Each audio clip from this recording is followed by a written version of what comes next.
First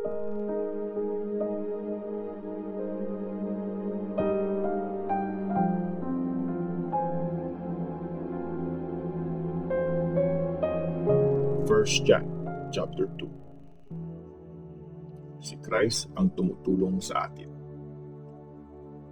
Mga anak ko, sinusulat ko sa inyo ang mga bagay na to para hindi kayo magkasala. Pero kung meron mang magkasala, may nakikiusap sa Ama para sa atin, si Jesus Christ na walang kasalanan. Si Christ mismo ang sacrifice para mapatawad ang mga kasalanan natin. Hindi lang yun sa atin, pero pati na mga kasalanan ng buong mundo. Kung sinusunod natin ang mga utos ng Diyos, sigurado tayo na kilala natin siya. Kung sinasabi natin na kilala natin siya, pero hindi naman natin sinusunod ang mga utos niya, mga sinungaling tayo at wala sa puso natin ang katotohanan. Pero kung sinusunod natin ang salita niya, talagang perfect na ang pagmamahal natin sa Diyos. Dahil dito, sigurado tayo na united tayo sa Diyos.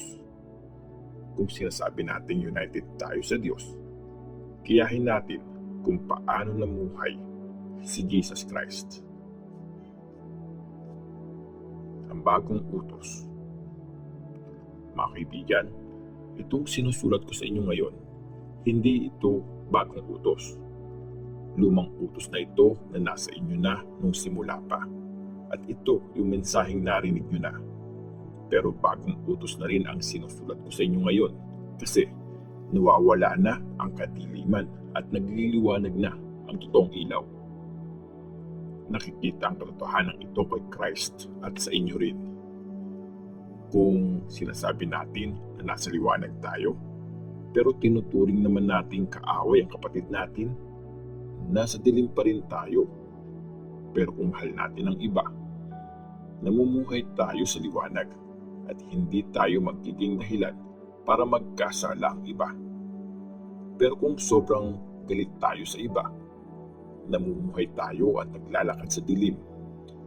Hindi natin alam kung saan tayo pupunta kasi hindi tayo makakita sa dilim.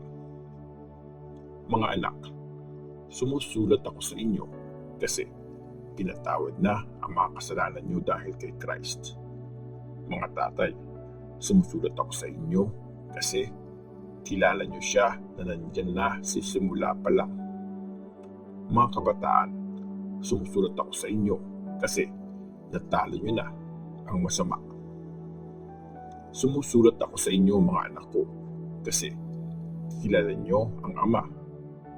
Sumusulat ako sa inyo mga tatay kasi kilala nyo siya na nandyan na simula pa nung una. Sumusulat ako sa inyo mga kabataan kasi malakas kayo. Nasa buhay nyo ang salita ng Diyos at tinalo nyo na ang masama. Huwag nyo mahalin ang mundo o ang mga bagay na nasa mundo. Kung mahal nyo ang mundo, hindi nyo mahal ang Ama. Lahat ng mga bagay sa mundo, mga pansariling pagnanasa, mga nakikita at gustong makuha ng mga tao, at lahat ng nandito sa mundo na pinagmamalaki ng mga tao. Lahat ng iyan, hindi galing sa Ama. Galing yan sa mundo. Lumilipas ang mundo at ang lahat ng nasa mundo na gusto ng tao.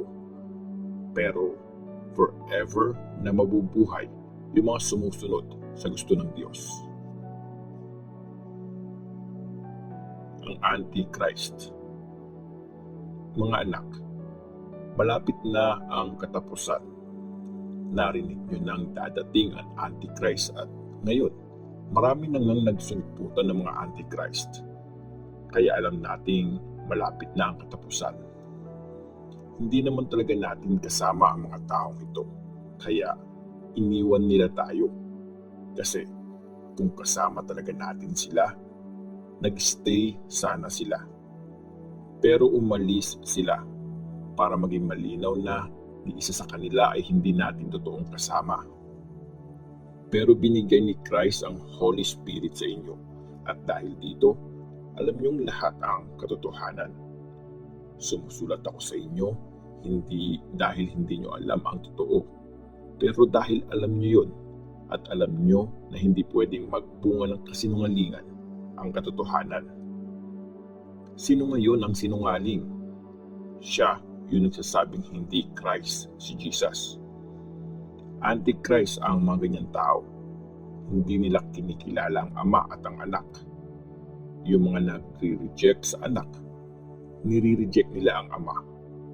Yung mga tumatanggap sa Anak, tinatanggap din nila ang Ama. Ingatan niyo sa puso niyo ang mensaheng narinig niyo mula pa nung una. Kung susundin niyo ito, lagi kayong mamumuhay na kasama ng Anak at ng Ama. At ito ang pinangako sa atin ni Christ, ang buhay na walang hanggan.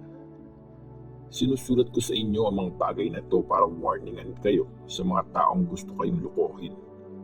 Pero binigay ni Christ sa inyo ang Holy Spirit, at hanggat nasa inyo ang Spirit, hindi na kailangan may magturo pa sa inyo. Kasi ang Spirit ang magtuturo sa inyo tungkol sa lahat ng bagay. Totoo ang tinuturo niya, hindi kasinungalingan. Kaya sundin niyo siya at maging united kayo kay Christ. At ngayon, mga anak ko, lagi kayong sumunod sa Kanya para pagbalik niya, meron tayong lakas ng loob at hindi tayo manliit sa hiya sa araw na yon. Alam nyo na matuwid si Christ, kaya dapat alam nyo rin na ang lahat ng gumagawa ng tama ay anak ng Diyos.